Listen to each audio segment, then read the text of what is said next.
வணக்கம் மக்களே, welcome to voice of brothers. நான் உங்கள் மௌலி. அதாவது ஜனநாயகன் ரிலீஸ் ஆகுமா ஆகாதா, அதுதான் இப்போ வரைக்கும் எல்லாத்தோட எதிர்பார்ப்பாக இருக்குது. ஏன்னா இன்னைக்கு மறுபடியும் கோர்ட்டில் அதாவது நமக்கே தெரியும், ஹை கோர்ட்டு, அதுக்கு மேலே பெஞ்சு, அதுக்கு மேலே சுப்ரீம் கோர்ட். ஸோ இப்படி தான் ஒரு கோர்ட் ப்ராசஸே போகும். ஸோ ஹை கோர்ட்டில் ஒரு ஜட்ஜ் அவங்க தீர்ப்பு கொடுத்தது நமக்கு தெரியும். ஸோ அதுக்கப்புறம் பெஞ்சுக்கு போயிருக்குங்கிறது நமக்கு தெரியும். ஸோ பெஞ்சில் இன்றைக்கி தான் அதோட இன்வெஸ்டிகேஷன் நடந்திருக்குது. ஸோ அதாவது அதோட கோர்ட்டில் அவங்க இன்றைக்கி கேஸ் இன்றைக்கி தான் எடுத்து வாதாடி இருக்காங்க. ஸோ என்ன நடந்தது அப்படிங்கிறத நம்ம தெளிவாக பார்க்கலாம். ஆக்சுவலி என்னென்னா, ஃபஸ்ட்டு கோர்ட்டில் ஆல்ரெடி ஹை கோர்ட்டில் சொன்ன ஜட்ஜ்மெண்ட்டை நிறுத்த சொல்லி, அதாவது 2 நாள்லேயே எங்களுக்கு உடனே படத்தை ரிலீஸ் பண்ணுங்கன்னு சொல்லி சென்சார் போர்டில் சொல்லிட்டாங்கன்னு தான் சென்சார் போர்டு பெஞ்சுக்கு அப்பீலுக்கு வந்திருக்காங்க.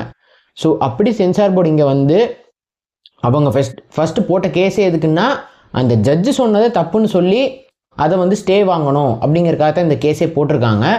ஸோ இங்கே 2 ஜட்ஜு விசாரிக்கிறாங்க. 2 ஜட்ஜோட தலைமையில் இந்த கேஸ் நடக்குது. ஸோ இன்றைக்கி ஒரு 12:30 அளவில் தான் இந்த கேஸே எடுத்திருக்காங்க. ஒரு 17வது கேஸாக இதை ஸ்டார்ட் பண்ணியிருக்காங்க. ஸோ ஸ்டார்ட் பண்ணும்போது ஃபஸ்ட்டு சென்சார் போர்டு சைட்லேருந்து அவங்க கேட்குறாங்க. சென்சார் போர்டு என்ன சொல்கிறாங்கன்னா, எங்களுக்கு ஒரு 30 நிமிஷம் டைம் கொடுங்க, ஆக்சுவலி என்ன எங்கள் பிரச்சனைங்கிறத நாங்கள் சொல்லணும் அப்படிங்கிறத சொல்கிறாங்க. ஆரம்பத்துலேருந்து எல்லாருமே கேட்குறது அதுதாங்க, என்ன தான் உங்கள் பிரச்சனை, எதனால் ஜனநாயகனை நிறுத்தி வச்சுருக்கிறீங்க, இதுதான் ஆரம்பத்துலேருந்து எல்லாருமே கேட்குறாங்க. இவங்க என்ன சொல்கிறாங்க, ஒரு 30 நிமிஷம் டைம் கொடுங்க, நாங்கள் தெளிவாக எக்ஸ்பிளைன் பண்ணணும், அதுக்கு எங்களுக்கு டைம் வேணும்னு சொல்லி கேட்குறாங்க. சரி, எக்ஸ்பிளைன் பண்ணுங்கன்னு சொல்லி ஜட்ஜ் சைட்லேருந்து சொல்லியிருக்காங்க. ஸோ எக்ஸ்பிளைன் பண்ணும்போது இவங்க என்ன சொல்கிறாங்கன்னா, ஃபஸ்ட்டு இவங்க ஒரு பேனல் இவங்களை அந்த மூவியை ரிவ்யூ பண்ணுறாங்க. அந்த மூவியை பார்த்து ரிவ்யூ பண்ணிவிட்டு, இவங்களுக்கு ஜோனல் ஹெட் மாதிரி, ரீஜனல் ஹெட் மாதிரி ஒருத்தர் இருப்பார். ஸோ அவருக்கு இவங்க கொடுக்குற ஸ்டேட்மெண்ட்டை வச்சு தான் அவர் நெக்ஸ்ட்டு மூவியை என்ன சர்டிஃபிகேட் கொடுக்கலாங்கிறத மும்பையில் இருக்க சேர்மனுக்கு அனுப்புவார். ஸோ அப்படி போகிற ப்ராசஸில் தான் மும்பையில் இருக்கிற சேர்மன் ஏதோ கம்ப்ளைண்ட் வந்ததாக சொல்லி அவர் நிறுத்தி வச்சுருக்காரு அப்படிங்கிற மாதிரி இவங்க சொல்கிறாங்க. ஸோ இப்படி சொல்லும்போது ஜட்ஜ் என்ன கேட்குறாங்கன்னா, ஃபஸ்ட்டு நீங்கள் நிறுத்துங்க, முதல்ல இப்போ நீங்கள் போட்ட கேஸ் என்ன, அந்த ஜட்ஜ் ஜட்ஜ்மெண்ட் பற்றி, ஜட்ஜ்மெண்ட் தப்பு, அவங்களுக்கு ஸ்டே கொடுக்கணும்னு சொல்லி கேஸ் போட்டிங்க. ஸோ அதை பற்றி பேசுங்க. உங்கள் படத்தோட இஷ்யூலாம் அந்த ஜட்ஜே ஆல்ரெடி விசாரிச்சுட்டாங்க, அவங்களுக்கே நீங்கள் தெளிவாக எக்ஸ்பிளைன் பண்ணிட்டீங்க, அதெல்லாம் கேட்டு தான் அவங்க ஜட்ஜ்மெண்ட் கொடுத்துருக்காங்க. ஸோ அதை நான் கேட்கல, இதுக்கு எக்ஸ்ப்ளனேஷன் சொல்லணும்னு சொன்னீங்களா, அந்த எக்ஸ்ப்ளனேஷன் சொல்லுங்கன்னு சொல்லி கேட்குறாங்க.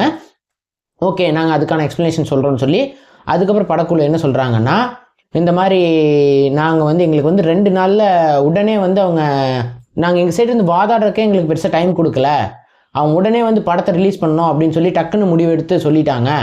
ஸோ இது எங்களுக்கு ஃபேராகவே இல்லை அப்படின்ற மாதிரி சொல்கிறாங்க. ஸோ ஜட்ஜ் என்ன கேட்குறாருன்னா, ஸோ இப்போ படத்தை உங்கள் ரீஜனல் ஹெட் பார்த்தாரா, அதாவது உங்கள் ரீஜனல் ஹெட்டோ இல்லை உங்கள் சேர்மனோ பார்த்தாங்களா அப்படின்னு சொல்லி ஜட்ஜு ஃபஸ்ட்டு கேட்குறாங்க. ஸோ அதுக்கு அவங்க சைட்லேருந்து என்ன சொல்கிறாங்கன்னா, அப்படி யாரும் பார்க்க மாட்டாங்க, படம் யார் பார்க்க போகிறாங்கங்கிறது ப்ரொடியூசருக்கும் தெரியாது, இவங்க எந்த படத்தை பார்க்க போகிறாங்கிறது பார்க்குற அந்த பேனல் மெம்பர்ஸுக்கும் தெரியாது. ஏன்னா கிட்டத்தட்ட 100க்கும் மேற்பட்டவங்க இருப்பாங்க இந்த சென்சார் போர்ட் டீமில். ஸோ அதில் ஒரு 5 பேர் பார்த்து அவங்க ரீஜனல் ஹெட்டுக்கு சர்டிஃபிகேட் கொடுப்பாங்க, அதாவது என்ன அப்டேட்டுங்கிறது கொடுப்பாங்க. ஸோ அதை வச்சு அவர் சேர்மனுக்கிட்ட சொல்லுவார், இதுக்கு என்ன சர்டிஃபிகேட் கொடுக்கணும் அப்படிங்கிறதெல்லாம். ஸோ இதுதான் ப்ராசஸ், இப்படி தான் போகுன்ற மாதிரி அவங்க சொல்லியிருக்காங்க. ஸோ ஓகே, இப்போ படத்தில் நீங்கள் 14 கட்டு சொன்னீங்க, அந்த 14 கட்டு அவங்க பண்ணி கொடுத்துட்டாங்க. ஸோ அதுக்கப்புறமும் என்ன பிரச்சனை கேட்கும்போது, ஸோ அவங்க அதுக்கு தான் எக்ஸ்பிளைன் பண்ணுறாங்க, இந்த மாதிரி ஒரு கம்ப்ளைண்ட் ஒன்று வந்துச்சு, ஸோ அதனால் நாங்கள் படத்தை ஹோல்ட் பண்ணணும்னு சொல்கிறாங்க. இதில் என்னென்னா, 29ஆம் தேதி கம்ப்ளைண்ட் படத்தை ஹோல்ட் பண்ணியிருக்காங்க. ஸோ 29ஆம் தேதி ஹோல்ட் பண்ணதை ப்ரொடக்ஷன் டீமுக்கு எப்போ சொல்லியிருக்காங்கன்னா, ஜனவரி 5ஆம் தேதி. ஸோ ஓகே, டிசம்பர் 29லேருந்து ஜனவரி 5, கிட்டத்தட்ட 7 நாள் கேப்பு. ஸோ அந்த 7 நாள் இவங்க ஏன் இந்த டீம் கிட்ட சொல்லலை, இப்போ அந்தன்னைக்கே சொல்லியிருந்தா இவங்க நெக்ஸ்ட் அப்பீல் இந்த மாதிரி இது வேணும்னே இந்த படத்தை தள்ளி போடணுங்கிறதுக்காகவே இந்த 7 நாள் இந்த படத்தை இந்த இதனால தான் இந்த சர்டிஃபிகேட் ஹோல்ட் பண்ணியிருக்கோங்கிற இஷ்யூவை சொல்லாமல் வச்சுருக்கிறாங்க. ஸோ அந்த டைமில் 7 நாளும் படக்குழுவும் லெட்டர் போட, அதாவது மெயில் போட, இந்த வெப்சைட்டில் போய் செக் பண்ண, அவங்களை ரீச் பண்ண, எல்லாமே ட்ரை பண்ணுறாங்க. அவங்க சைட்லேருந்து எந்த வித ரெஸ்பான்ஸுமே கிடையாது. ஸோ அப்படி போயிட்டுருக்கப்ப தான் இன்னொன்று என்ன சொல்கிறாங்கன்னா, கம்ப்ளைண்ட் கொடுத்தாங்கன்னு சொல்கிறீங்கல்ல, அந்த கம்ப்ளைண்ட் யார் கொடுத்தா அந்த கம்ப்ளைண்ட் இருந்தால் கொடுங்கன்னு சொல்லி ஜட்ஜ் கேட்குறாங்க. ஸோ அப்படி ஜட்ஜு கேட்கும்போது அவங்க சைட்லேருந்து என்ன சொல்கிறாங்கன்னா, அது வந்து இந்த பிரச்சனை சென்சார் நாங்கள் சர்டிஃபிகேட் இஷ்யூ பண்ணுற வரைக்கும் அந்த சர்டிஃபிகேட்டை கொடுக்க முடியாது. ஸோ அது யாருன்னு எங்களுக்கே தெரியாதுன்னு சென்சார் போர்ட் சைடில் இருந்த வக்கீல் சொல்கிறாரு. அது வந்து சேர்மேனுக்கு தான் தெரியும், கம்ப்ளைண்ட் வந்து சேர்மேனுக்கு தான் போச்சு அப்படின்னு சொல்லி அவரும் சொல்கிறாரு. ஸோ இப்போது கேவிஎன் ப்ரொடக்ஷன் சைட்லேருந்து வக்கீல் பேசுகிறாரு. அவர் ஃபஸ்ட்டு என்ன கேட்குறாருன்னா, முதல்ல இந்த 14 கட் பண்ண சொல்லி நீங்கள் அனுப்பிச்ச மெயில்லையே தெளிவாக மென்ஷன் பண்ணிக்கிங்க, டைரக்டர் ஆஃப் சென்சார் போர்டு அவரோட தலைமையில் தான் நாங்கள் இந்த மெயில் அனுப்புகிறோம்னு சொல்லி. ஸோ இப்போது அவரோட தலைமையில் அனுப்புகிற மெயிலு அவருக்கே தெரியாமல் நீங்கள் எப்படி அனுப்புவீங்க? ஸோ அவரோட அப்ரூவல் கீழே தான் அந்த 14 கட்டை பண்ணால் இந்த சர்டிஃபிகேட் தரோங்கிற மெயிலே அனுப்புகிறீங்க. ஸோ அதை பண்ணதுக்கப்புறம், படத்தை பார்த்து இந்த மெயிலெலாம் பண்ணதுக்கப்புறம் வீட்டுக்கு போய் 4 நாள் யோசிச்சிங்களா? 4 நாள் யோசிச்சுட்டு மறுபடியும் கம்ப்ளைண்ட் கொடுத்தீங்களா? ஸோ இப்போ பேனலை தவிர யாருமே அந்த படத்தை பார்க்கலங்கிறாங்க. ஸோ அப்போ இந்த கம்ப்ளைண்ட் கொடுத்தது யார்? அந்த பேனல்லேருந்து ஒருத்தர் தான் யாரோ கம்ப்ளைண்ட் கொடுத்துருக்காங்க. ஸோ அந்த கம்ப்ளைண்ட் லெட்டரை கேட்டாலுமே கொடுக்க மாட்டேங்கிறாங்க, யார் கம்ப்ளைண்ட் கொடுத்தா அந்த டீட்டெயில்ஸும் சொல்ல மாட்டேங்கிறாங்க. இப்போ பேனலை தவிர யாருமே அந்த படத்தை பார்க்கலன்னு சொல்கிறாங்க. இதுலேயே தெரிய வேண்டாமா இது வந்து படத்தை வேணும்னே இழுக்கிறதுக்காக பாலிடிக்ஸ் பண்ணுறாங்க அப்படிங்கிறது வந்து ப்ரொடக்ஷன் சைட்லேருந்து வைக்கிறாங்க.